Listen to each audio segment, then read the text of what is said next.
Eu vou te contar agora a estranha história da renúncia de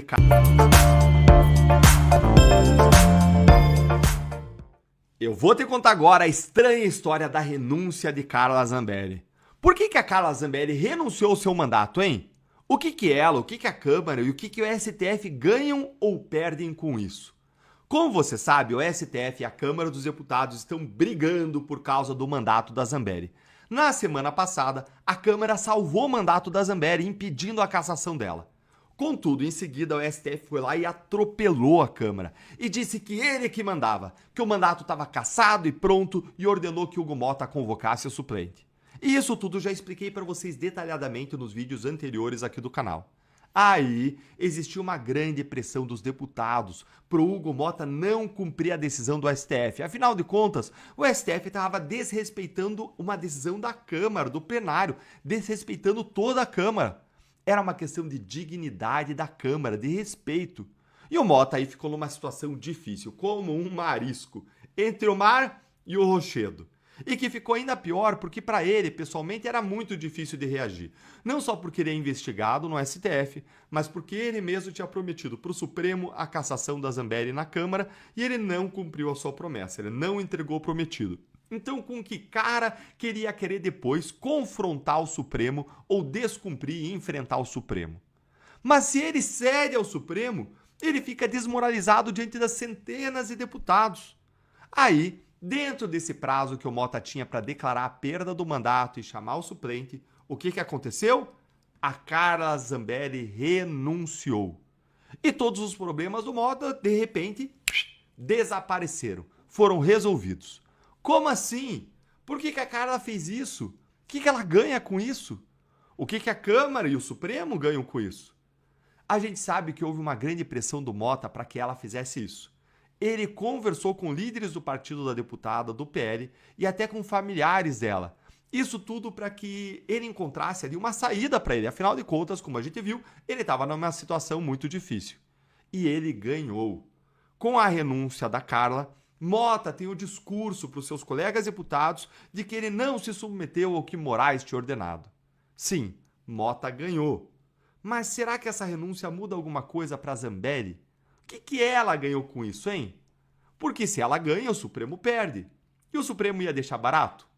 Enquanto eu respondo isso para você, essa série de questões intrigantes, senta o dedo aí no like, se inscreve no canal, ativa o sininho para você receber novos conteúdos e entender o que está acontecendo nos bastidores. Vamos avançar.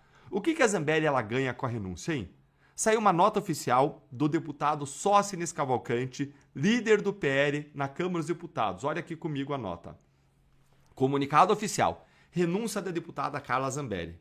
A renúncia não foi improvisada nem emocional. Foi uma decisão de estratégia diante de uma decisão vergonhosa do STF que ignorou o devido processo legal e avançou sobre garantias constitucionais básicas. Ao renunciar antes da conclusão da cassação, Carla Zambelli preserva direitos, amplia possibilidades de defesa e evita os efeitos mais graves de um julgamento claramente politizado, ganhando margem jurídica para buscar liberdade e permanecer na Itália. Isso não é fuga. É cálculo jurídico em ambiente de exceção.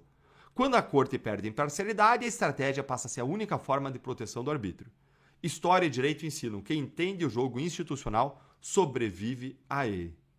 Vejam, gente, a renúncia, ela não muda nada sobre a inelegibilidade da Carla, que decorre da condenação do Supremo. Eu não vejo também nada que a renúncia ajude em termos de processo na Itália, de não acontecer a extradição para o Brasil. Eu não vejo também a preservação de nenhum direito dela, ao contrário do que diz a nota. Nós sabemos que o Moraes iria impor a sua decisão de toda forma. O efeito da Zambelli se antecipar e renunciar é o mesmo do Moraes ir lá impor a decisão dele, não muda nada. Olha aqui o que disse o Gustavo Sambaio, professor de Direito Constitucional nessa matéria aqui do Globo.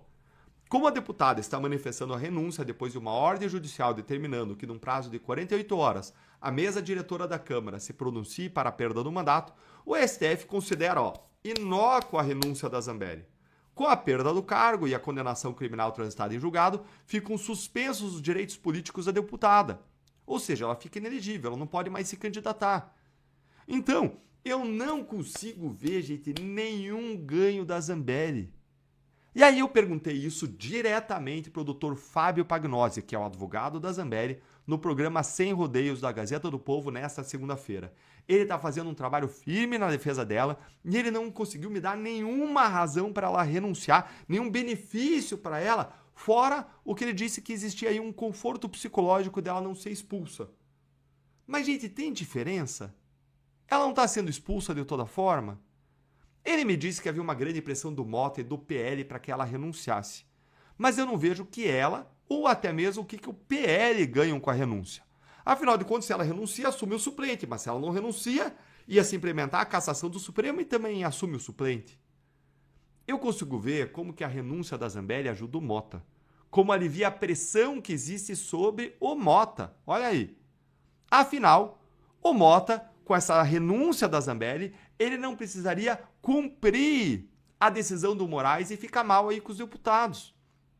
Eu também consigo ver que o STF ganha com isso. Afinal de contas, ele vai ganhar o que ele já ia ganhar de toda forma, né? Então ele troca 6 por meia dúzia, mas ele ganha o fim do mandato da Zambelli. Não tem um conflito institucional com a Câmara. Mas eu não consigo ver nada que a Zambelli ganhe com isso. Essa história toda, para mim, está muito estranha. Deve ter algum acordo aí de bastidores que a gente desconhece. Essa é a única explicação para mim. E isso tudo é especialmente relevante porque a Zambelli, ela não é a única deputada nessa situação. O delegado Ramagem, ele também foi condenado pelo STF e ele vai enfrentar a mesma situação que a Zambelli. Isso pode virar o foco de uma nova briga entre Mota e Moraes ainda nessa semana.